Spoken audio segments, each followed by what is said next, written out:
round 2, guys. That was Let's exciting. Go. Technology, man. Technology, man. Okay. So Kay Adams wearing a Raiders, what is that, a sweater? Yep. No longer in love with her. She needs to take that off ASAP. Not cool, Kay. Cool. Did not give you permission to do that. Love to see these chicks. Just dude, but by the way, yeah, that's great. By the way, Mahomes' wife, I cannot remember her name. She bugs the heck out of me. Is it Brittany? Yeah. Oh, Brittany God, Mahomes, she annoys me. She annoys me. And his brother's even worse, man. That guy's just a clown, dude. That guy's disappeared, man. I feel like I haven't heard anything about that guy. I think he had some sexual accusations towards him or something like that. I don't know, something weird. He tried to advance to some girl or something. That's the thing. The last time I heard about him at all. It's like a whole Hunter Biden situation, right? Yeah, it's it, dude. But we're playing for pride or tanking the season. I know what all fans want. They want us to tank the season. I'm all for playing for pride, right? But we'll talk more about that as well, guys. So hopefully this works again. I'm going to hit the button. We'll see what happens, guys. See how it goes. Cross your fingers. Let's go, or we're going to go for a third time. I'm Dale Henley. You watching the Boat Bros podcast? Let's do it!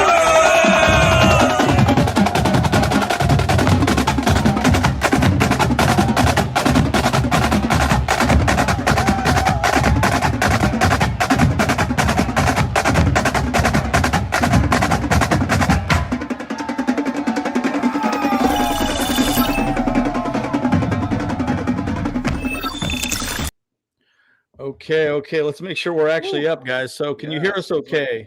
Seems like it's running. Okay. Now. So oddly enough, this technology platform did not want us to do a live. I think Chargers booted us for some reason. I don't know what it is.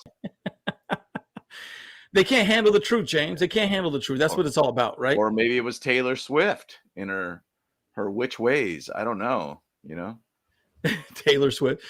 Yeah. So our platform, again, it's a live platform. Sometimes it has problems, and clearly it's been having problems recently. So apologize, guys. So this is round 2. We're trying to make this work again. So right. Yes, and Kyle is that's exactly right. I want you, Kyle, message him. Yeah. So Kyle is driving back to LA right now. So he just left about an hour ago. So Matthew, good to see you. Good to see you guys. So let's keep talking more about this game. Obviously, Chargers Broncos. I think this is hilarious. Dude, this meme right here is so funny to me. I don't know why it's so dang hilarious, dude. I was bringing it back to what, 92, 94, whatever that was, dude. That's yeah. Throwback. OJ, dude. OJ.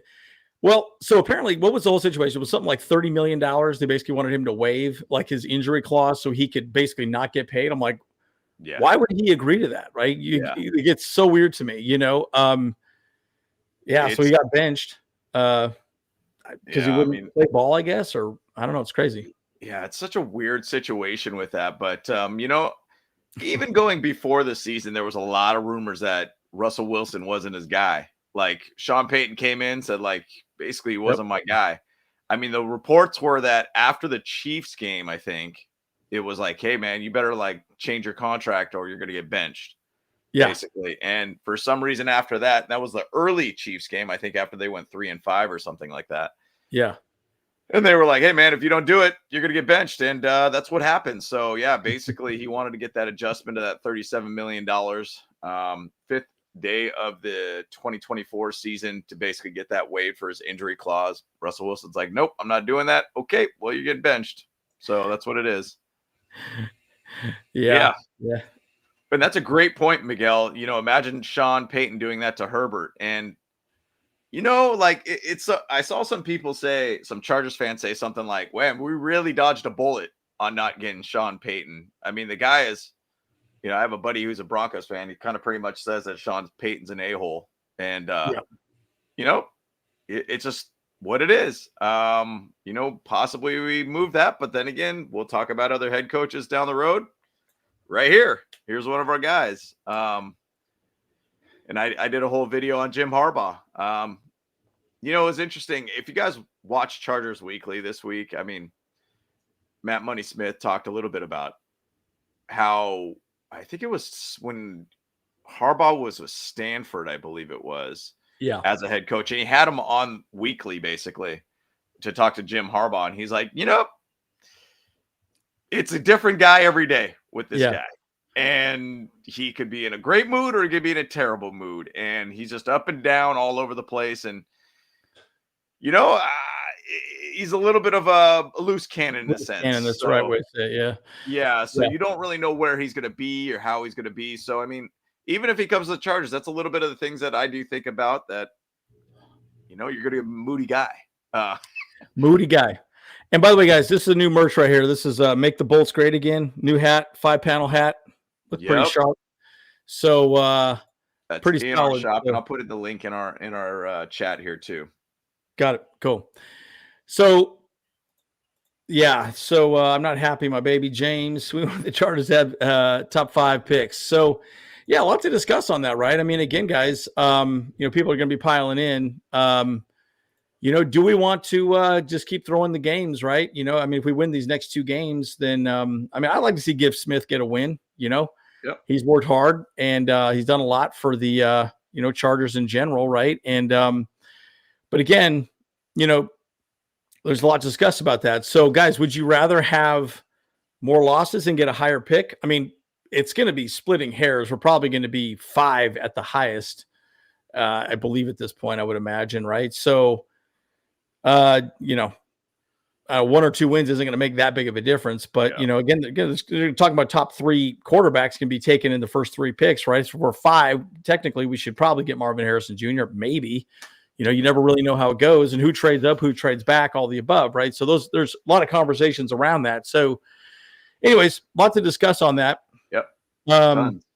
So anyways, a lot to discuss. So guys, would you rather us win the games and just win with pride or not win the games and try and get a higher draft pick? So okay. And then again, he's going to be down there, get a lot of videos. I got a short video coming out of him at Disneyland, and someone says, hey, go to the Chargers. I was also at the Rose Bowl parade. He was there. Yeah. People were yelling at him. And so look, that he's kind of the guy that everyone wants. And I can see him turning us around and playing with pride. And, he's a winner. He's done great. Dude, he lost like 14 games with the Niners, right? That's all he ever lost. And so, dude, like, there's just a lot to be said about that. And we need a guy that comes in and change the culture. And Brandon Staley, as much as I thought he was the guy, clearly he wasn't it. So a lot to say about that. Well, and you think about Jim Harbaugh too. The guy's a winner. I mean, when he went to the Niners really weren't that good of a team at all. And he got terrible. 3 NFC championship games, 1 Super Bowl, and only a couple minutes away from winning a Super Bowl. So it's unbelievable to be able to see what this guy's done on every single level, coaching in college to potentially even winning a national championship here shortly. I mean, Monday's the big first playoff game against Bama. So I truly believe whoever wins that game is going to win the national championship. I don't think Washington or Texas has the ability to be able to take down either of those teams. So here's the question. Bama, Michigan. Here's the question. So what if he wins? If he wins, would that mean for sure he's going to leave and want to come to the NFL and win a championship in the NFL? Or what if he loses? Would that make him want to come back and coach another season and be the coach at college, right? So what do you guys think in the chat as well, too? Man, that's such a weird scenario. I mean, I think it's also, does he want to be able to take, with that new contract being $10 million, 10-year, $125 million contract, does he really want to stay there for that long? And now, once again, I know within that contract, it's only a 1-year clause that he can't talk to NFL. Yeah, only 1 year. Yeah. He could bounce out a year from now if he wants to. But, does he really, really, truly want to stay at his alma mater, and stay there for basically the rest of his career? I think it's going to be interesting to see. I think it's going to be interesting. I do really firmly believe that the Chargers have been chatting with him for the last 3 months plus. And yeah, I think so. There's been a lot of conversations there. There's been and there's enough people that are bringing it up that it's happening. I mean, as much as they could possibly do legally without getting in trouble or whatever, right? But again, look, clearly, even Gift Smith. We're going to talk about Gift Smith next. He's done a great job of just stepping in and changing the culture. And there's a lot of things that were said, and I'll talk more about that with Gift Smith because I think clearly Brandon Staley had favorites. He wasn't he wasn't talking to everybody. He was just kind of there, and it's not the way you win a locker room, and he just clearly lost it. Okay, so let's see what Aether says here. Having a top 5 pick means you're the 5th worst team in the NFL with Herbert as your franchise quarterback. Total embarrassment to the Spanos family and the organization. Your thoughts, James? Yeah, look, I don't like the idea that we get the 5th pick. It kind of pisses me off. In fact, I would rather us win these next 2 games and show a little momentum into the next season, right? All right, we can win. We can win. We can win. We're going to talk more about Sebastian Joseph Day, but I would rather win. So again, what are your thoughts on that? And then James, what are your thoughts for sure? That's a great point. I mean, the big thing is, everybody, and I swear every single mock draft basically has the Chargers picking Brock Bowers. And yeah. I'll give you just a quick analysis of Brock Bowers. I think the dude is going to be an absolute beast as a player. He reminds me a lot of Mike Ditka. If you watch some of his old footage of him being a tight end, just a gritty, high motor kind of guy, tough to take down. The guy, and I think he runs like a 4.48, I think, on the 40 right now. I mean, this guy could be one of the fastest tight ends in the league. Absolute stud of a player. But do you choose a guy at 5 or 6 as a tight end? That's a high pick on a tight end. So if we end up winning the next 2 and we say we get a 10 pick or 11 pick or something like that, all right, like you could kind of sit there and say that could be a good pick for a tight end. But the flip side of it is if we do say we have a 5 pick, you could trade back and try to get more picks to get this team a lot more younger all around. So either way, I'm interested to hear what your guys' thoughts are on that. I know having a better pick to be able to get the highest level quality player is one thing, but there's not a ton of positions, in my opinion, with this team at this moment that you really need to be able to use. Like, obviously on a quarterback, we're not going to use a quarterback or need a quarterback. We need a center. We need some cornerbacks, tight ends, maybe linebacker, but I think that's way too early to go after a linebacker. Edge probably too. So either way, we could talk a lot about that. I'm sure we'll talk even further about that as the season ends, pretty much. So interesting question here. I think it was who said it. I was talking about when can you actually interview players? Oh, here we go. Could you? So apparently there are virtual interviews you can do, which is just Zoom meetings. So those are happening all the time now. As far as I understand. Now, whether I think it's an in-person interview is what really matters, and that's really the whole conversation. So, but again, it's one of those situations that's as I understand it. So college-wise, you could essentially, for the most part, talk at any point in time to an NFL franchise. Correct. To an NFL team and head coaches, you can't interview anybody till when divisional playoffs start. So we basically essentially will have like a week or 2 basically to kind of sit there and try to put together to be able to get kind of, a bunch of different candidates available that they would like to interview, but they essentially can't interview till after that. They could interview any college coach pretty much from this point. They just can't hire anybody till after the division. Well, when the divisional series starts pretty much and start interviewing at that point. Yeah, because it's more of a conversation around getting them focused and making sure they're staying there. Now, again, I wouldn't be shocked if Giff Smith got a look at a head coaching role. I mean, he's 55 years old. He came in, did a great job with the Chargers. I mean, look, I think people really like him. I mean, there's some quotes here by Derwin James and a few of these other ones. I thought I had it up here. Basically, he talked a lot about it. He's a guy that really, I think. What did he say? I think he said something to the effect of like, he makes people feel very, very responsible for what they do on the field or something like that. Like he basically makes people feel like they want to play for this guy too. I mean, a lot of people seem to like him. I thought it was interesting when the Chargers put him as the interim head coach that they were like, putting out a video of just showing how much Giff Smith really gets himself involved with everybody in the team, not just his guys. Yep. And that's what you want as a head coach. You want a guy that really could connect with players. And Austin Eckler even talked about that. Like he wants to connect with players. And that's what a good head coach is, in my opinion. Unlike Brandon Staley, you know, Yeah, hey, Brandon these are my Staley made it guys. a fraternity. You know? He made it a Yeah. fraternity. It was like, oh, he's my dude, he's my whatever, and everyone else is just Yeah. kind of navel lint, right? And this is one thing James says. I like Giff out there, and I just threw the link out there. It's an ESPN article. I like Giff out there, still grinning wide. He's straightforward, not trying to be. And this is a good point. One way or be your friend. He's straightforward with who he is. I think that's what a lot of guys gravitate towards. And I think that's Brandon Staley. Brandon Staley was all about, oh, you're my guy, you're my dude, you know, all the above. It just didn't work out. Gilman said something great too. The key thing is he's just real and genuine. Gilman said people who have that genuine connection, that leadership, that's real. People can actually connect to.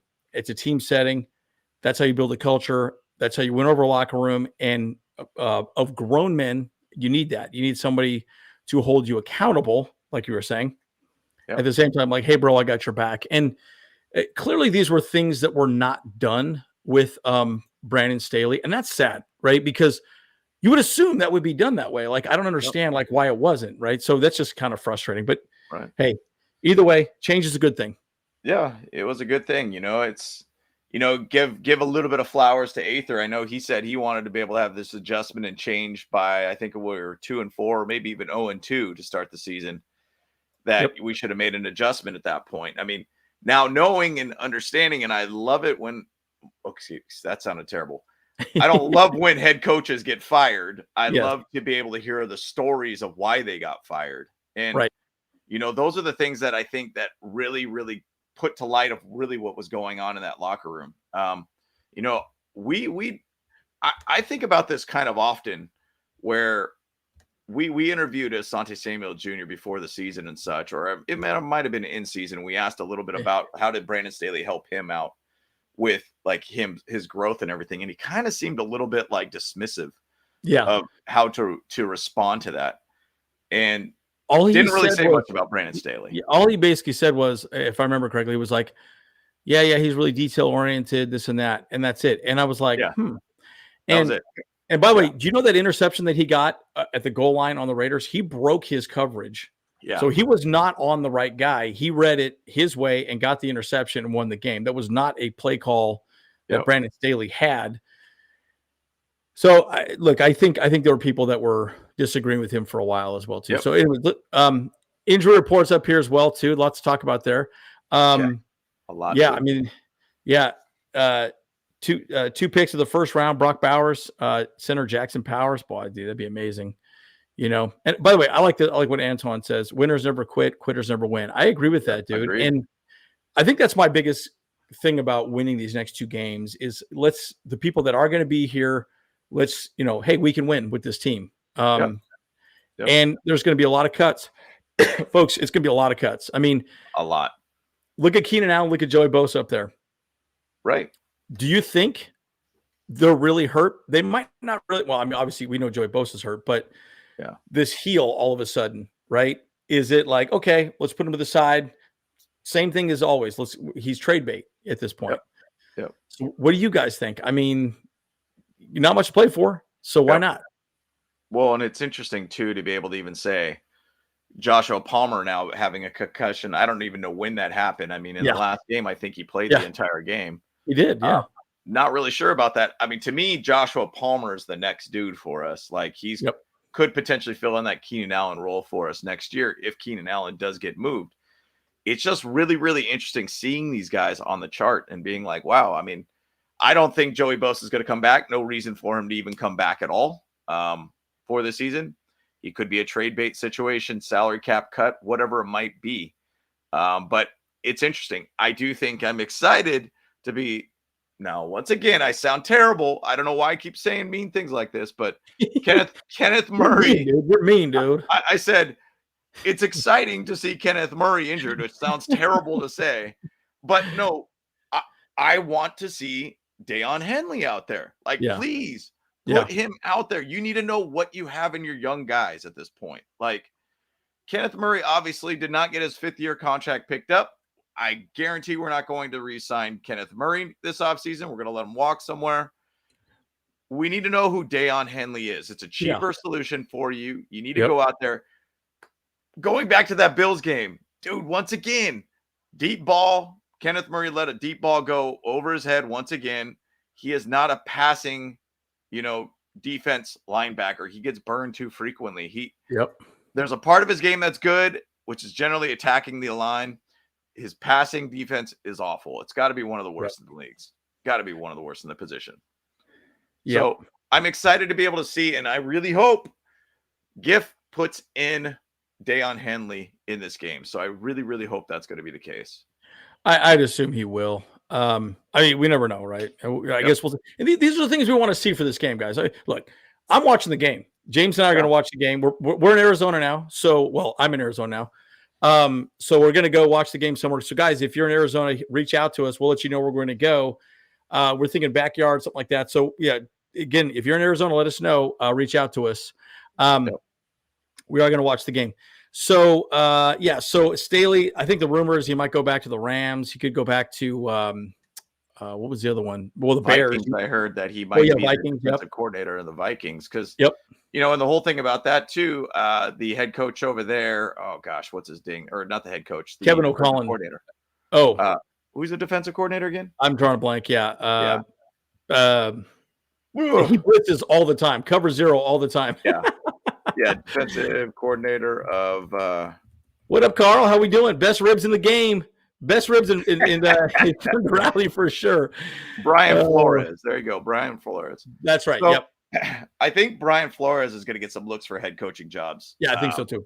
This offseason. So a lot of rumors that he's going to end up going to Minnesota and staying there. I could totally see something like that happen. I think there's a chance he could even come to Arizona. And I'm saying that a lot because of the head coach here is really buddies with Brandon Staley. He talks quite a bit about him here as like friends, and they always communicate with each other and everything too. So, there you go. Hey, Aether knew it. Look at that. Look at that, dude. Aether knows everything, dude. Aether, man. Aether sharp. 100% right all the time.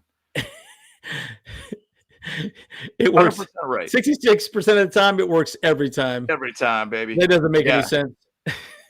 but I definitely do think that he's got a good chance that he'll be a defensive coordinator here in Arizona for the Cardinals. I could totally see that happening. That would be ironic to be able to have him here in Arizona. And I'll even throw another nugget out there. We're going to end up being last place in the division pretty much at this point. We will be playing the Cardinals in Arizona for sure. So I'm excited about that. So based upon how the schedule's set up, we play one NFC West team, and it's based upon whoever ends in that division at whatever place. So if you end first, you're going to play the first place team from 2023 for 2024. Yep. Cardinals are last place right now in NFC West. Chargers going to be the last place team in AFC West. Another game in Arizona, Chargers. I love it. I love it. Yeah, and again, you're right. Look, James and I, we play sports. I play softball. We play pickleball. Heck, we got mad heated the other day playing Tenzi, that little dice game with the family. What about Uno Attack though? What about Uno Attack? Uno Attack. Hey, we were playing. We were getting all mad, heated, dude. You got to win. You're right. Like mentally, I want to win. I don't care. I don't want to. I want to win. Yep. Doesn't matter to me. And again, it's also a culture of, let's just tank the season. I think that can roll over. Look, we already lost a 27-0 lead in the playoffs. And like that stuff rolls over, right? What people see and feel, it's not good, man. So I think it's a big part of that. Okay, so Rob, we haven't decided yet, but hit us up, boltbrospodcast@gmail.com. Here we go. Shoot us a message. Shoot us a message. Give us your contact information. We'll let you know where we're going to go. But we are going to go somewhere for sure and watch the game. And Rob, I know there's a crew of people that meet up at Backyards in Scottsdale right off the 101. Yep. I reached out to them to see if they're going to do it. They haven't shown an event there, but there are Charger fans that set up there. So there's a chance that we could probably just go to that game. Yep. So Backyards, or we'll let you know where we end up going for sure. So we'll let you know later on today, but just shoot us an email and we'll get it squared away. Yep. Good to meet you. Yeah, here we go. So, and so we'll talk about Easton Stick stats as well too. Have the best chance to win a Super Bowl, not winning your doo-doo. That's exactly right. I mean, look, we got to win. Yeah. And again, like I'm a big believer, like, look, and that's the real question with like a Jim Harbaugh. Jim Harbaugh, he don't care about nothing, dude. Like he wants to win, period. So, that, and again, a large part of what happened with Brandon Staley, it unraveled because he kept rambling on, oh, games like this happen in the NFL. No big deal. No big deal. A lot of people clearly did not like that messaging. Yep. And so they lost faith in him. And again, going back to Asante Samuel, I thought that was an interesting response that he had too. He seemed very like, Brandon Staley, whatever, So, and by the way, how much better did we play defensively with simplifying the defense? Clearly we had it makes me so frustrated. Like what if we just had anyways, we coulda, woulda, shoulda all the time, right? So, and I know I wasn't on the live for that Bills game, but it's funny to me because I wanted to be able to see what the vibe of what the fans thought about that game. Like I rewatched it later on and everything, and I remember reading some of the comments. People were like, "That was one of the most entertaining wins I've seen in a long time." Yeah, me too. Yeah, 100%. I get it. You're probably kind of in the sense of saying like, well, I'm excited that we got a new regime, new team, new vibe, coach, all these different things. It's exciting when there's change, but it's also nerve-wracking when you get change. The one thing that I'm going to say is that the results were the same. Like it was one thing we did differently, take field goals versus going for fourth downs. Dicker the kicker, one of the best kickers in the league. But the results were exactly the same. We still end up losing by one score. Yep. I know in the exciting side of it is that you're like, wow, like the team looked better. Like they looked more energized. Well, they looked like they cared to be out there too. Exactly. And that's the one thing that I think that we've chatted about quite a bit, that I feel like they're just going out there to play football, but not really care to really give effort in a sense. 100%. I feel like they were giving effort for once in this game, and they played Derwin James a little differently too, which seemed to make a little bit of a difference all around. But I don't know. This whole next Bronco game right now, like I think there's a really good chance that we could win this one, especially with no Russell Wilson. Not saying he's that good anyways. But ironically, Jarrett Stidham is now starting again for a different team for the last two games after benching basically, say, Derek Carr with the Raiders last year. Same thing he did last year. Now this year he starts with a different team for the last two games of the year again. So, and he played well actually last year for the Raiders. I was surprised they let him walk. So, Aether's question here: guilty as charged. If Harbaugh is our coach next week, will he be a mini rebuild? Yeah, 100%. Yep. Yeah, I mean, because they've got to dump a lot of players. I mean, we're looking at, dude, it might be Allen, we might lose Allen, Bosa, Williams. I mean, maybe even Mack. You never really know how that plays out. Dude, our team's going to be very different. And so, I mean, I think a wide receiver and an edge is probably what we're definitely going to get pretty high in the draft next year, or this year, I should say. But that's my take, at least. I just absolutely feel like that has to happen. I mean, it has to happen in the sense just for salary cap situations. I mean, if we dumped, say, all four of those guys, trade through cuts, through whatever it might be, that's going to be something that you're going to free up cash to be able to pay draft picks, free up cash to be able to sign some lower to mid-tier base type players that are free agents. I mean, it totally could happen all around for a mini rebuild next year. Now, once again, I look at it like with the Rams and what they did. I mean, I think that is a perfect example of it was supposed to be a rebuild year. They went really, really young, and they're competitive this year. Coaching matters, guys. If you have certain players and certain role players, they got Aaron Donald, they got, Matthew Stafford on their side. Matthew Stafford's having one of his better years as his career right now. Yeah, he's killing it. If you guys just have like the right players, like say is Derwin James that guy? Is Thule going to be that guy? Is Mack going to end up being that guy for us next season for the defensive side of things? On the offensive side, Justin Herbert's your guy. If Keenan Allen's not going to be there, which really, once again, is a high Telesco guy. He talked very heavily that he's your Andre Rison? Wait, wide receiver from the Buffalo Bills. Either way, he was like his guy. And obviously he came from Tom Telesco's first draft class. New GM might think differently about that. So they could shift things around quite a bit. So it'll be a very, very interesting offseason all around for the Chargers. We're going to talk about Joseph Day as well, but it looks like it was in the best interest of both parties is essentially what Giff said. And interestingly, what Giff said also about it was he goes, I was going to play the video, but YouTube doesn't like a lot of that stuff sometimes. We get in trouble with that occasionally, guys. So basically he said, we want to keep the rest of the conversation in-house. And that's the right answer, guys. Like why embellish the conversation that happened behind closed doors? It doesn't need to be discussed. Like, why discuss it? So I think that there was also a chance because they were saying, hey, in the offseason, you're going to get cut anyways. And then he's like, well, I need to be able to play on a team that wants me, kind of thing. And so they let him go. It saves us I think $7 million in the salary cap next year. So make the cut now versus just, do it in the offseason, give him a chance to go to some team that could go to the playoffs. And Niners is a good choice for him. See, and I wouldn't have done that. I would have kept him either way and then traded him. You could have traded him off for somebody. Good. You could have probably traded him off for like a 6th round pick or something, but you let him go. I don't know.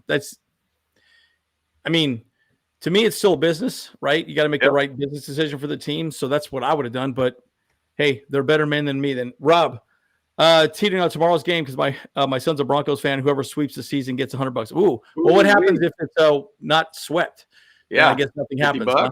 You guys just even up or no, zero or all or nothing kind of thing? I don't know.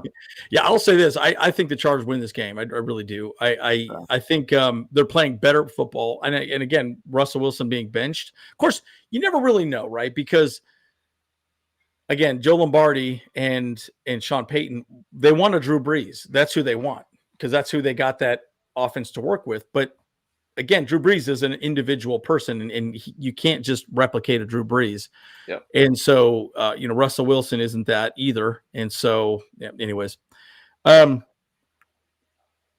I think bottom line, you want to win. So, I would love, it would be amazing. Let's say the Chiefs lose again and they don't even make the playoffs. We knock them out of the playoffs, last game of the season with a backup quarterback. Dude, I don't even, because they're not locked in right now. I guess they are going to win the division potentially, right? But keep thinking of different ways that they could just not make it. But I just hate the Chiefs, man. Period. Yeah. Well, and Anthony is interesting because I know he's kind of talked a little bit about that they're saying that the Broncos are trying to screw over the Chargers for draft pick purposes and everything. Big time. Yep. And so, and you never know. I mean, right at this point, I think the Broncos benching Wilson is obviously because of a money thing, but also at the same side, they're probably surrendering essentially the season too. Yeah. Who knows? Man, but yeah, I'm not a fan of Sean Payton. I'm glad he's not our head coach, dude. I don't like that guy. He's getting paid a lot of money. He seems like a complete jerk. Yeah. Yeah. And this is the new merch. So it's in the merch. So maybe throw, you have the link. Oh, you threw it out there. Okay, the link back out there. Yeah. Again, we are coming out with a new one too. It's, we're going to say build bolts better. So it's a play off of Joe Biden's thing. So I think that's pretty good. Well, and the thing is, these hats make a lot of sense right now too. Right now we got to be able to find a way to get this team built up correctly better. For once. Good, get them better. All right, so bold prediction: if Harbaugh's my coach, Eck will play. I'll say 1 year deal, less money because he'll talk to him and need to win. Yeah, I could see that. Possibly. Devontae Edwards, where's he playing? I'm not sure where he's playing at. I'm not sure. Edwards. Is he or Donovan Edwards? Sorry. Okay, so let's talk about Easton Stick's game. Look, he had a good game. We ran the ball well. I think it was a little over 300 yards. Honestly, I really felt like we should have won that game. I think we played much better on both sides of the ball. They just had a couple of explosive plays. Clearly, Mikey Davis is, man, I don't know what is up with that guy this season, dude, but he is just struggling, dude. He's not tackling well. Yeah, he got burned again. I mean, it's silly to watch. It's silly to watch, but cornerback's going to be a big situation and focus in this draft, in my opinion. We got to get that short up. Yeah, so the guy that I would pick, a lot of people like, is Kool-Aid McKinstry from Bama. So watch him. Actually, he's not. I don't think he's going to play. I think he announced that he's not going to play the game, if I remember correctly. But we'll see. Yeah, exactly. Okay. Yes, we're 7. Steven, nobody owes anything. Okay, got it. Okay, even Steven. Got it. So Chargers got to win for you. Got to win. Yeah, new hats in the merch shop. Okay, cool. All right, so let's just check this. Okay, anyways, he did well. So again, I'm excited to see Stick. Look, he's looked great. Now, I had an interesting thought about him too. Why don't we use him as trade bait? Because there was some discussions. Apparently, Matt Money Smith talked about how other teams came after him, trying to get him to play for, whoever, right? Be a backup to somebody else. What if you traded him off for like a 5th round pick? Look, at the end of the day, if it's a rebuild, it's a rebuild. Then you can pick up another younger quarterback in the 5th or whatever you like, maybe down the road. Again, we also have Will Greer. Will Greer's on our team. I think, he could be a pretty decent option for us as well too. So look, if he shows out nice these next 2 games, why not, trade him off? I promise you a team will want him. I know he's on a 1-year contract. So essentially when the new year starts, that's a wrap. And I don't think they could start transactions immediately after the season ends after the Super Bowl, but that's right. That's a whole thing that once again, when a new regime comes in, new GM, new head coach, they're going to want their guys. Like I thought Will Greer was a guy we needed to pick up after the preseason, and he needed to be the guy to be able to be in here, but they're sticking with their guys literally. And that's what Tom Telesco does, is he always sticks with his guys. And I know, no pun intended. I mean, that's funny that I keep saying that, sticks with his guys. But yeah, like, I don't know. I mean, I think Easton Stick looks pretty good. I think he's been kind of fun to watch. I think they used him quite a bit with his legs, that rushing touchdown, the 1 touchdown out of the 6 attempts that we were trying to get a touchdown. He did well enough. I think he's shown enough that he's a pretty good quarterback. I'm excited to be able to see how he does against this Broncos defense, because I think they have a very good defense all around. Now, they will not the Broncos defense, just to go back to the injury report, they will not have Baron Browning, who's very good as a linebacker for him too, by the way. And also Cortland Sutton is going to be out for them. So, I mean, they're kind of a mess in a sense from the wide receiver perspective to the also linebacking perspective. Yep. It's going to be kind of a messy game, in my opinion. Yeah. And real quick to answer Rob's question here, JT Woods, by the way, he actually has a pretty good safety rating. It's higher than Derwin James at the moment. If you don't, add a snap count, I think he'll be fine. I just think he was in a crappy defensive system. I think Brandon Staley put way too much pressure on safeties and whatever. D. Marlowe is actually the 4th ranked. D. Marlowe and AJ Finley are actually I think 4th and 5th ranked safeties in the league right now. If you eliminate snap counts. So anyways, my point is, like, Brandon Staley just ran a really ridiculously confusing defense, and I think players did not perform well, right? He literally got the worst out of everybody, in my opinion. So, kind of frustrating. Yeah, okay. And the thing is, though, next year, I mean, you're going to have to figure that out. Are you going to re-sign Alohi Gilman, which I think you should? Yes, yes. JT Woods is obviously there as a 3rd-round pick, so you got to see more from him. The thing about JT, I might have had a conversation with Aether about it with JT Woods, that what if you pushed him out to more of a cornerback position too? I mean, he's got the speed, he's got the height, like push him out to cornerback position. Now, the thing is, though, he's got to be more aggressive as a tackler, and that's been his knock on him for a while. Yep. Yeah, corners have to be aggressive. So, and then Everett's another guy we need to re-sign. I personally think we cannot let that guy walk, man. But we'll see how that plays out. Do we have faith in Spanos? Goodness, who knows, man. I look, they're talking big talk. John came out. Oh yeah, we're gonna make this happen. We're gonna do what we need to do. Well, hey, put your money where your mouth is, dude. And exactly. Look, the thing is, this is a pivotal moment, right? Where this team has talent, and we've spent a lot of. Again, they've already spent money, guys. You know that they're over the cap, $42 million. So you got to dump. And whoever comes in is going to have to deal around, with that, right? Move the dollars around. That GM, whoever that's going to be, is going to have to do that as well too. So, look, a lot needs to happen, and they already spent $500 million on that new stadium or the new practice facility. Yep. Yeah. Okay. So James said, put your GM hat on. Picking at 5. Will you move up to 2 and Marvin Harrison, or drop to 12? My opinion of where this team's going to be based upon salary cap situations. Yeah, you would love to get Marvin Harrison. I mean, people are already putting a crown on him, saying he's a Hall of Famer.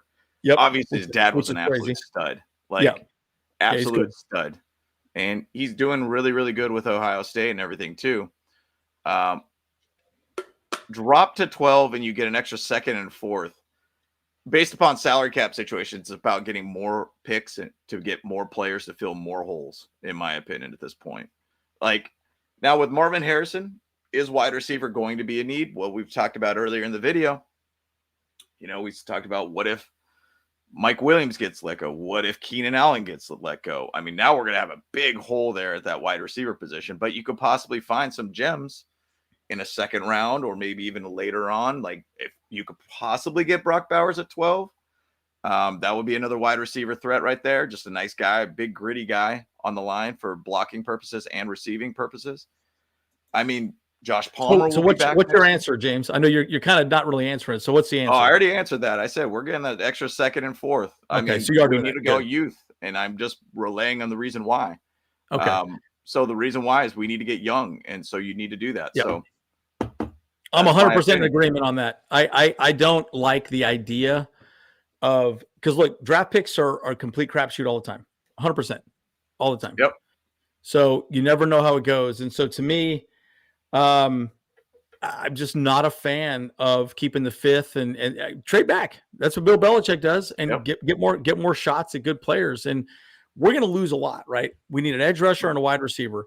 If we go to the 12th and then maybe have like a 24th, great. Yep. Who's the best? Do you want who's the best edge rusher or wide receiver at 12? Pick that person, then pick the next best wide receiver at 24 or whatever, right? So, right.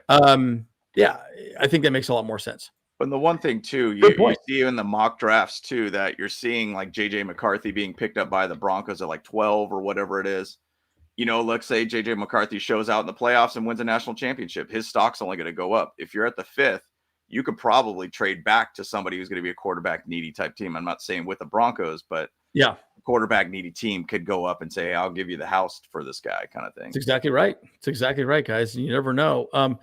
And Pete, you're right. Actually, it's a good point. That I think that's what I was trying to say, and I didn't say it correctly. Yeah, I didn't say it right. I was like, that didn't come out correct. Yeah, which is crazy to think the Raiders come nuts. In. Wow. Yeah. I mean, that team's a dumpster's fire with AOC, A.K. Rodney Farva. Daryl, good to see you. Yeah, for the first time, man. I hope so too, man. I mean, I think he could be good. It's like when you're in the AM radio station, Daryl's that guy of like long-time listener, first-time caller kind of thing. Yeah, there we go. So, long-time listener. Good to have you here, Daryl, man. Appreciate you jumping in. Yeah. Good. So how do we feel if the Raiders get Belichick? I think they're going to keep Pierce, man. I think Pierce. Yeah, and I'm going to tell you why. It's money. They already have money out going, they're paying Chucky, they're paying McDummy. Still tons of money, and so they don't have a lot of money left over. I mean, they couldn't go and get Belichick for $20 million. They'd be crazy dollars. So I think they're locked into $80 million of just dead cap money for head coaches still. It's crazy, man. And the one thing too is that Mark Davis is on record saying that he regrets not giving Rich Bisaccia a shot instead of going after McDummy, basically. Yep. And we've even said that. They're stupid for letting him walk. We're like stupid for letting him walk because I think he did a good job as a head coach. He got him to the playoffs and took the Bengals almost in the first round, which were the Super Bowl team from the AFC. Yep. So dumb for letting him walk.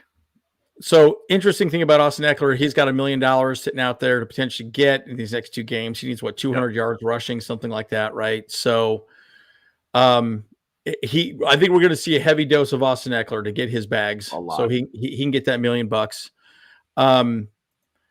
And you're right, Rob. It's horrible. We had this defensive guru that just was terrible. But again, he overthought things way too much, right? I think Popper said it best. He's like, he was a good X's and O's guy on the whiteboard, but it just did not translate to the field. And that's the truth, right? I mean, his pattern zone match defense was just far too complicated, and it didn't make sense. And I think it worked in theory, but not in real life. And I have heard that as well too. I have heard that. Who wants to get fired from a job and then you fight your way to get back to that job just to go back into a bad situation again? Because I don't know, like if I get let go from a job, win a lawsuit or something, get back into that job, do you really care to be at that job anymore? Like, I don't know. Weird if that happens with John Gruden getting his way back into the Raiders. Yeah, Caleb, dude, it's so funny. Caleb Williams, man, I'm not a fan of that dude at all. I just think I think he's going to be a horrible. I don't know what will happen with him, but he didn't play the game, so would lead you to believe he's going to the NFL. But who knows? I do think that there's a lot of hype around him when he really didn't play that well for USC, in my opinion. Like, I think it was a lot of hype train early on in the season, and then they just faltered down to 7-5. Like, not good. Yeah. Okay. So Andrew, I got a question. Regardless of what roster looks like at the, what's the floor and ceiling for the Bolts with Harbaugh coach? Mine 11-6. Yeah, dude. I'm right there with you. I'm 100% right there with you. I think that's exactly right. Because look, clearly a head coach matters, right? Marty Schottenheimer, right? And again, we read these quotes from Gilman and also Derwin James. Yeah. They didn't say like player coaches they don't work, right? Because I think they're just your player coach. Belichick's not a player coach, right? Harbaugh's not a player coach. He's going to go out there and tell you what you did wrong and hold you accountable. And sorry, you're sitting down. And I think Brandon Staley just wouldn't do that, and that's just not what wins games. But yeah, I think you're right. 13-4, 11-6 dude, heck, we might only lose 3 games next year because, again, it's going to depend on how we make the wide receiver room look and everything else. And what about running backs, all the above, but you got someone like Herbert. If you can just make again, we said it before, if you just make that defense decent, we would, let's just say Brandon Staley wasn't calling the plays and you had Derek Ainsley calling the plays. Clearly, if we play defense like we did against the Bills all season, we would be in a better position now. We'd be talking playoffs and maybe even beating the Chiefs, but Brandon Staley's Brandon Staley. Well, and the big thing about that too, and in that statement about having Harbaugh as the Chargers head coach and what you could potentially do, like with him as our coach, the AFC West seems to be loosening up a little bit too. I mean, I do think that I think that the AFC is starting to kind of open up. The Chiefs seem to be a little bit off as a team. I don't know if it's Matt Nagy as an offensive coordinator versus not having Eric Bieniemy there. Bieniemy, yeah. It's changing a little bit with that team. So I think it's starting to be a little bit more of a susceptible based team in an open division. So bringing in a guy like Harbaugh with Justin Herbert potentially being at his helm, I think it'll be a fun thing to watch and how we could really shake up the AFC West. Yeah. And Robert, do you think it's possible Chargers to trade, move down a couple spots? Yeah, 100%. I'm all in favor of that. Yep. I mean, because again, the argument is that this team doesn't need a lot. Like we don't need a quarterback, and the quarterback spots are more valuable. And if there's a team that wants them, they say, great, let's trade up and get one, so. Yep. All right. So let's look at the offensive points per game. Pretty much dead even, right? Passing, we are passing more, but again, we don't have Herbert in there, right? So, that's probably even. Rushing is, look at that, almost even. Total offense, pretty darn even. Yeah, pretty close. It's not like much difference. I mean, the only difference would be the red zone scoring. We're 7th, they're 20th. Right there with turnovers, sacks. Yeah, and definitely not allowing more sacks. But no.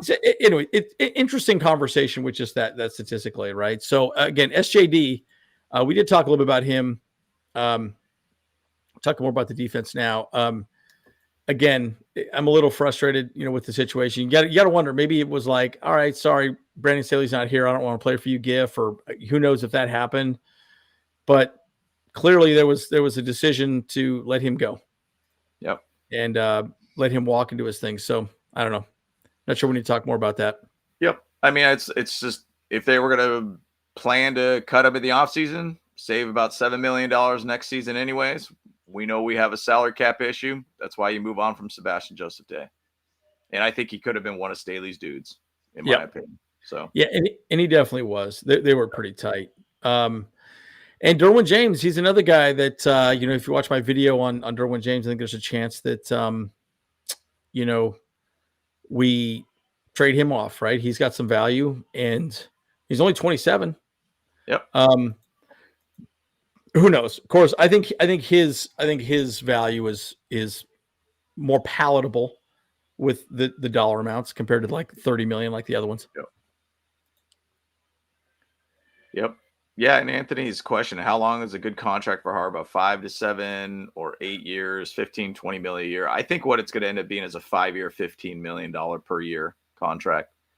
I think that'll really, really solidify, I think, his position to be able to jump over a little bit more money than what Michigan's able to provide. And then he's also, it's not an extremely long-term based contract for, the Spanos is to really feel uncomfortable with, I guess. So I think that would probably be the right contract. Yeah. First coach, San Francisco, 13-3 NFC West title, and then Michigan, and then 10-2. Yep. Well, and it's harder to win in college too, because you got people transferring in and out, transfer portal. They're younger kids, and you can only get what you can recruit, and there's a lot to be said about that. And they're tough divisions as well, right? Whereas in the NFL, it's changing a scheme, it's changing the offense, it's getting the most out of your quarterback, getting the most out of your defense, and it's a little easier to put together, at least in my opinion. I don't know. What do you think, James, and what do you think in the chat? Yeah, I mean, when Harbaugh came over to the Niners really weren't that good of a team at all. I want to say it was Chip Kelly era. That was that time when I think that he was the head coach for the Niners. I could be wrong on that, or maybe it was after Harbaugh. But either way, yeah, I mean, college football, a lot of adjustment. I mean, there's a lot of adjustment in NFL teams too, but you generally keep your core players. And the thing is, though, going from 6-10 to a 13-3 team is a big switch. The guy knows how to be able to look at talent, find talent, get the best out of them. And I always felt like that was a trait with Marty Schottenheimer, in my opinion. Yeah. Get the best out of his players and do well. And that's something that you want. Bottom line, we need a leader that could lead these kids to get the best out of them. And I think Jim Harbaugh will be that guy. Yeah. And Antoine says, hey, you feel more comfortable Harbaugh also have to say so, a new GM. Oh, I think he's going to be the new GM. That's what he wants, right? So he's going to be the GM. The GM will just be there in title only. But it is what it is, right? But that's how it's going to be played out. Well, that's the reason why he ended up leaving, the Niners too. I mean, that history of why he left. He didn't like the GM. He didn't like the ownership. And neutralize as much as you possibly can to keep him happy. And in the end, it's about winning games and winning Super Bowls. And that's a bold move for the Spanos to do if they do it. Yeah, and this is a good quote here by Derwin James. All hands were on deck today. We were 1 or 2 plays away from winning the game, which, again, it's that winning mentality. And how often we heard people say that, right? It's just frustrating. At the end of the day, it was just all that matters, just trying to win, get the best way you can. Doesn't matter what group or out there, just want to win. Now, I will say this. There's a little addendum here. The reason why I threw this up there was Derek Ainsley said after the game that they were in a different package. They should have called a different package. They wanted Derwin James out there, but he called the wrong play, essentially, right? Mm-hmm. So he's saying Basie was out there. So he took the heat on that 100%. He said, no, I wanted something else, but he called the wrong play. And he said it was a coaching error on his side. Yeah. And you know what? Good for him for taking that bullet, right?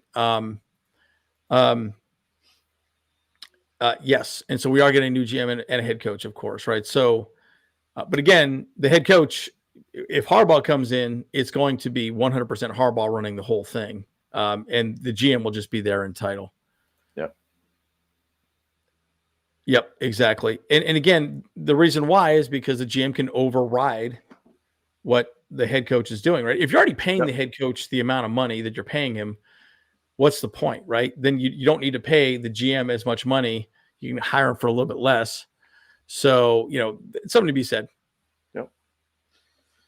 Okay. And then, again, Russell Wilson's going to be sitting, but again, Khalil Mack, he's still at 99 sacks, correct? No, I think he got a half sack from that last game. So okay. I think he's at a career 100 sacks for his career. Oh, he is now. Okay. Yeah. So he's hit that mark. Does that mark mean that he ends up well, actually they don't they said that I swear, nope, he's still at 99.5. So he's got to find a way to get a half sack. So they didn't actually give him a record because there was at one point where he almost got the sack, got back up, and then it was like a cluster of guys that sacked Allen too. So they didn't give him a sack on that one. So he's almost at 100. He's almost there. What up, Johnny? Hey. Good to see you. And again, so, the defense is looking a lot better. And, it's awesome. We got Thule, who's looking amazing. Yeah, I love watching him. I would love to keep Khalil Mack. I think he's the one guy for sure. Mack and Allen would be the two guys I would really want to make sure we keep, if you can make that happen. Yep. But defensively, guys, I mean, there's a lot to discuss this right here. Points allowed or right. Look at we're right there. I mean, it's almost identical, so, I mean, and again, we're playing with backups, so we'll see how it goes, right? I just want to see the defense play well. I want to see Deion Henley out there. I want to see some of these rookies get some more playing time. I'd love to see JT Woods out there as well too. So we'll see. Yep. And the whole thing too, it's funny. These are the two teams that got smoked by a couple teams. 70 points on the Broncos from the Dolphins, and then 63 from the Raiders to us. I mean, if you look at the points allowed, I mean, it's essentially, we're pretty much neck and neck at that point. I mean, yep. It's just funny, and it's interesting how that points allowed has dropped too, by the way, guys. Yeah. So, we'll see how it plays out, right? I mean, I think there's a lot to be said. Coach Harbaugh will pick Joe Hortz, director of player personnel for Baltimore, to be our GM to work out. Yeah, I mean, I again, to me, the GM, his job is to build a roster. Yep. I felt like Brandon Staley was kind of the GM anyways, and Telesco was the water cooler guy, as you like to call him, James. Right? Yeah. The water, exactly. I mean, he was just there by title only for the most part, in my opinion. Well, and the reason why that a pick from a GM from Baltimore would be great. He's already working with John Harbaugh. He's already have full intel of how to work with Jim Harbaugh. It makes a lot of sense. Get dudes that have kind of know him already and know how to be able to work with them. Yeah, so I like that idea. Mack and Allen, veteran leadership, play consistent. And again, I think you need one on both sides of the ball. Yep. And again, it would be awesome to see Derwin James, kind of have his role simplified. If you watch my video on Derwin James, I think Brandon Staley did him a disservice by just kind of having him be all over the map. And you can't be successful when you're just spread all over the field, right? And that's what was happening. And so it just doesn't work. Yep. But want to say Dicker the kicker, five field goals. That kid's freaking killer, man. I mean, we got our kicker, guys. Super excited to have him. And on top of that, we got J.K. Scott, man. I mean, he's been fantastic, dude. So I saw a video or some people talking about is his name Ariza, the kicker from San Diego State that had all those things happen. I guess he's still floating out there, and I was like, oh, we should bring him in. And yeah, I mean, who knows, right? I think a lot of people just don't want to go that road with that guy. Doesn't sound like he was convicted of everything that happened, but who knows? Yeah, and I mean, JK has been doing fine. I mean, I think we have him under contract for another year or two. So correct. Dicker, we do not have under a contract, so he is a priority signing him at this point. He's what 96%, 97% or something career rate. Crazy. I mean, the guy is the absolute clutch. I mean, we might be seeing a new Justin Tucker in the league in a sense where the guy just knows exactly how to land, just hit every dang field goal from anywhere. I mean, that Pro Bowl video is so funny every time that I watch his Pro Bowl hype video. It's hilarious. The social media team is undefeated. Chargers are not, but the social media team is great for the Chargers. Just started watching the NFL. Love the Chargers bolt up. Yeah, I mean, awesome. Admiring good waterfall, man. Appreciate it, brother. Thanks for joining in. But hey, we're here to help you out. You therapy wise or not, we're here. We're here. Yeah, Patriots for Christ here. Yeah, you were way off here on this one. They're not going to make the playoffs. Raiders pass you by a mile. No, not even at all. That. I don't even know. Not even at all. I mean, who would you rather have, AOC or Herbert? Come on. Yeah. And on top of that, right, like it was coaching was the problem for both teams. So, I mean, that's a crapshoot for even your way of thinking. But there's a lot to be said about that. And again, Yeah. And Kading, by the way, I have an autograph from Kading. We got it after I think we were at Dave and Buster's or something after the game down in San Diego. The Legion of Boom. Yes, exactly, man. And Johnny, I almost think that might be what happens in the NFL. Again, the Vic Fangio defense. And I think that's partially why Brandon Staley kept pushing the pattern match defense concept, because he wanted to be known for something in the league, right? And he just wasn't, right? He was under Vic Fangio. Vic Fangio was the guy, the too high safety. But, I think this is kind of where,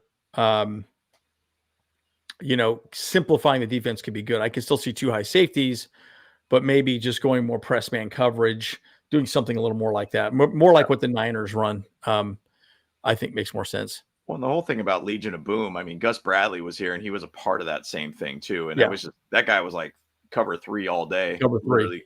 Over and over and over and over and over. Dan Quinn was probably more of an orchestrator of that defense that actually created the Legion of Boom, essentially. And you could see what he's doing with the Cowboys. I mean, you could see what Gus Bradley's doing with the Colts and being a D coordinator over there. Finger banger. By the way, I know Kyle's got he's got a meme coming up with the little. Actually, I don't know if he did that meme already. The little glass bubble for Zoolander. He was a hand model. Yeah. So we need to do something like that. So anyways, Kyle's going to be coming out with something like that. That's great.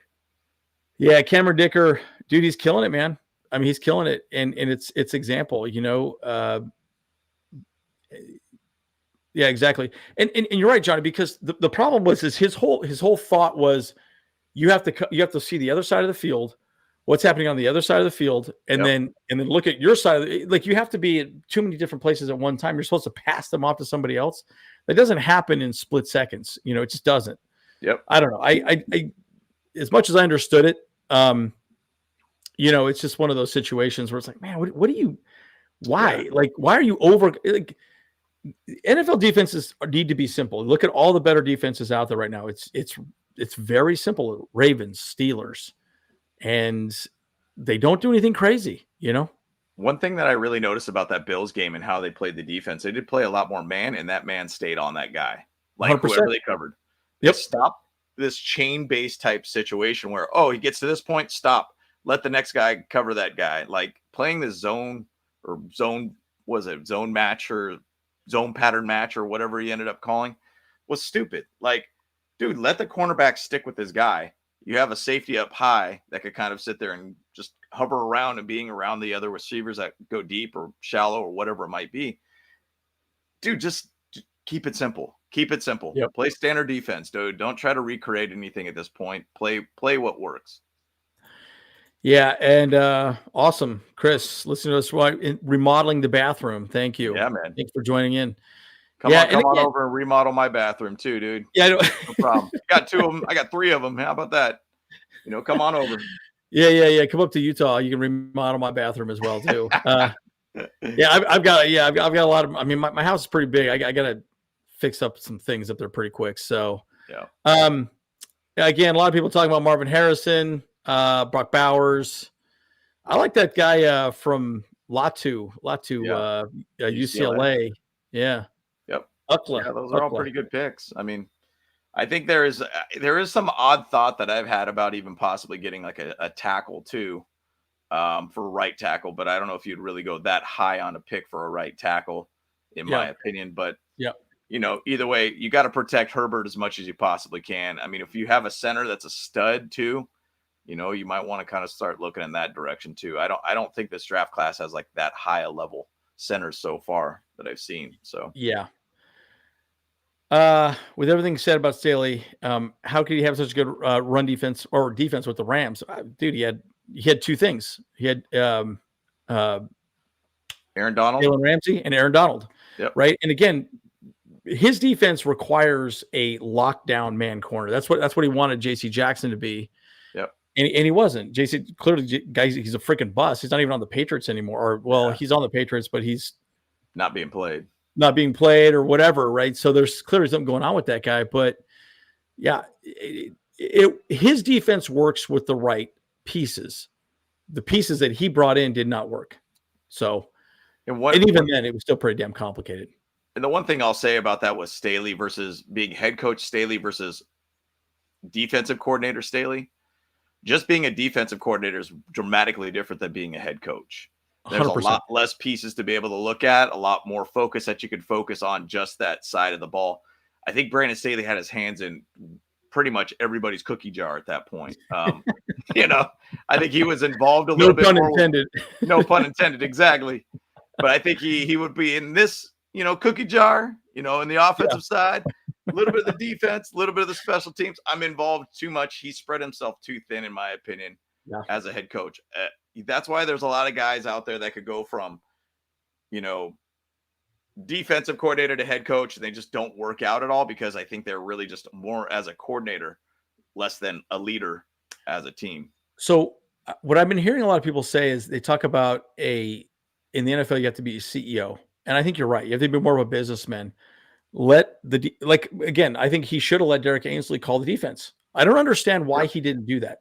Yeah. I'm perfectly capable of calling the defense. You don't have to ask me again. He said all that stupid stuff. It's like, why, what's the whole point of him being there is to call the defense. Yeah. And he was just a glorified, he ran drills with the defense, basically, is all he did, and look how much better the defense is now. Right. So anyways, I think that's the difference, right? Can you flip from being just a defensive coordinator and owning your one small group to just being a part of everything and letting each group do their own thing? Because as a head coach, I mean, look at what the Bills did. They let their offensive coordinator go. This other guy came in and they've gotten a little bit better. Yeah. And that's the whole thing. Being a leader is allowing other people to lead their side of the ball. Correct. And trusting each other that you're going to do a good job. When it gets to a certain point, with just their example with the Bills, he let go of the offensive coordinator. Seems like the offense now actually seems to work a lot better. Putting guys responsible for their job or whatever they're in and letting them do their job. And then, you could basically give them a reporting card from that point, from how their job is, and you can let them go or do whatever you need to do. It's just putting your hands in too many cookie jars ain't going to work, dude. 100%. Yeah. Opinion of firing the GM head coach. Look, they needed to happen. Clearly they were not moving the right direction. It just had to happen. Yeah. And I'm a big fan of this too, man coverage, blitz six, I think, we was always running like rush four. And obviously it's just, there was too much emphasis on, Khalil Mack will get there. Or Thule will get there, or Joey Bosa will get there. Well, when those things started not happening, they just stuck with the same thing and never really blitzed. And again, we're not blitzing more or less. Yep. I was going to say one thing about Meyerings and his question about the new GM. I would say go back to the video that I made about Telesco and his history too. That'll give you an idea of why he ended up getting let go too. Also, just with the last question about the blitz six type thing and have that as a part of your game plan always. So that, going back to that Bills game, Josh Allen making that late throw when we blitz six, I believe it was, and we just got a clear shot at him, and him basically getting that pass off basically on his back foot. Not many quarterbacks would have made that throw. Yep. That was a great throw, and I mean the ball was up in the air forever, but not many quarterbacks would have been able to have been able to do that. They would probably crumbled and just took that sack and called it at that point. But at the same side, it's the right move for the Chargers to do that at that point. And that's something that we lacked on doing pretty much all season. Yeah, it'll be interesting to see what happens, Johnny, as far as the actual draft pick, right? Because there's a lot to be said. Again, who's the head coach, right? I think if Harbaugh's there, he'll probably do it. He'll probably do that as well, too. Yeah, and depth at center, which is be big, right tackle potentially. I mean, there's a lot, man. There's so much to be said about depth in general on this team. But again, it all just depends on the new regime. I disagree, Andrew. His defense rely on the interior. If the Chargers interior D-line can pressure the quarterback, it makes his secondary look like an all-star. Well, and that's true. I mean, but it's pressure in general, right? So, if you could get some pressure. And mostly the interior defensive line, they were just there to just gap coverage, right? Just making sure the A and B gaps are covered so they're not going to allow anybody out, right? Perfect example, Patrick Mahomes or Lamar Jackson, depending on whoever we're playing, or the running back, obviously. So, look, there were a lot of things that needed to happen. But, pass rush wasn't there, and we did okay. We had some okay games, but, wasn't great. Yeah. And there's a lot to be said, right?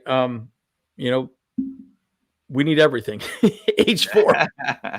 Actually, I think what was your I cannot remember what your record prediction was, H4, but I think you were right, spot on. He's pretty much there, I think. I think you said 50-50 if I remember correctly. Maybe throw it down in the chat. I thought he said like 5-12. Like he legitimately might have just freaking knocked it out of the park. Wow, if he did, boy. We got to give him some Bolt Bro merch. And I don't know that I love the idea of bringing up a tight end that early in the draft as well, too. I mean, don't get me wrong, right? I don't know. I mean, he's good. Don't get me wrong. He's good. Very good. So one thing that remember last year's draft and how heavy it was for tight ends. Yeah. Like so many teams drafted tight ends and everything too. I had this idea that the Chargers were going to wait to be able to draft a tight end this year because there's going to be less teams that want tight ends. So I think there's a good chance that Bowers could actually be one of those guys that could be like an early 10 to 14 kind of pick kind of guy. Yeah. But I mean, there's a chance he could kind of fall. I don't personally think he is. Like when I watch his highlights, I think he's a stud. I'm interested to see how he does blocking more than anything. I think his pass catching ability is great, but I mean, he's going to be the fastest tight end in the league. That's for sure. Yeah. Chargers versus Burrows. So that'd be so sick, dude. Honestly, interesting because, both those guys are out this season, right?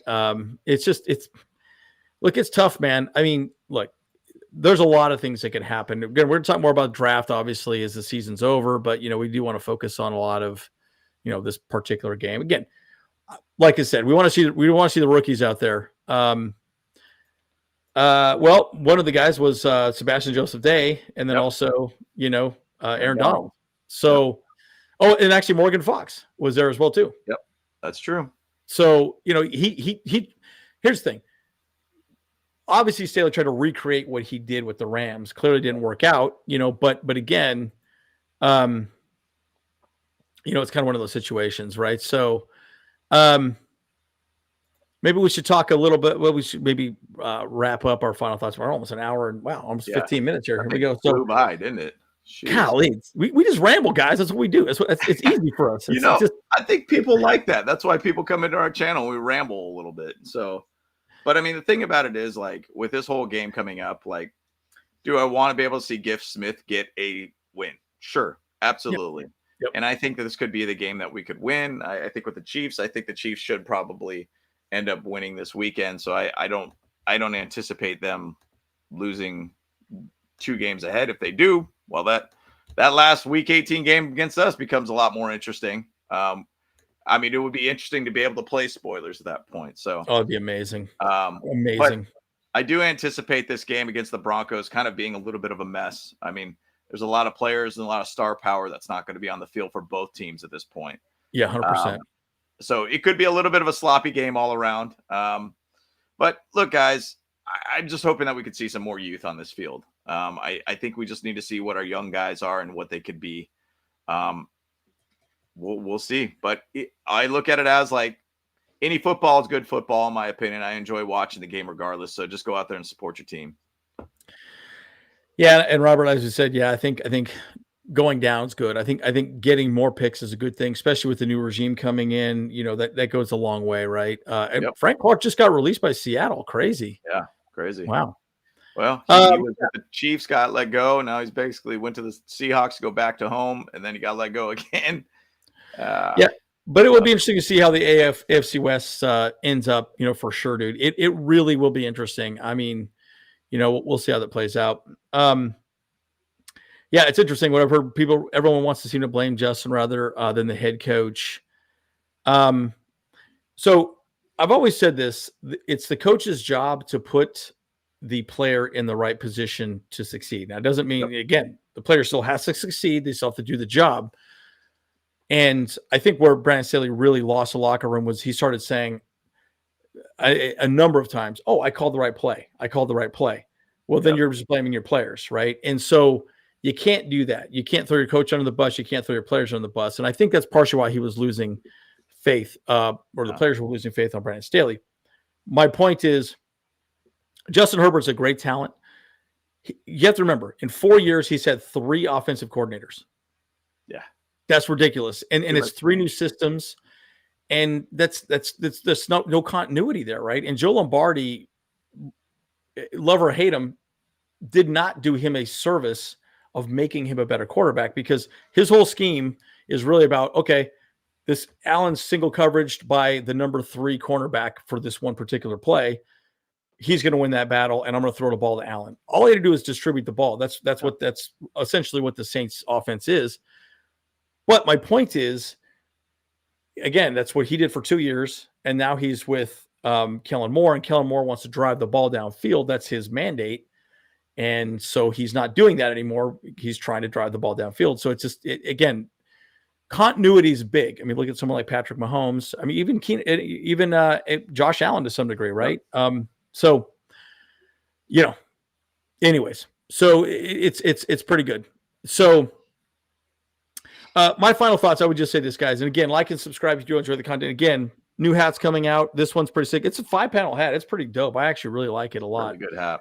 I think it's one of the better hats we've made so far. But again, we're doing another one, Build Bolts Better. That'll be the next one that'll come out. We'll get that here soon. So, but look, I would just say this, guys. Look, at the end of the day, there's a lot to see at this game. I want to see Henley. I want to see the rookies out there. I want to see Q play with a little more aggressiveness, right? I think he plays a little timid out there. He's a big body, man. I don't understand, why he plays the way he does sometimes, but it'll be interesting to see how it plays out moving forward. I want to see this team improve.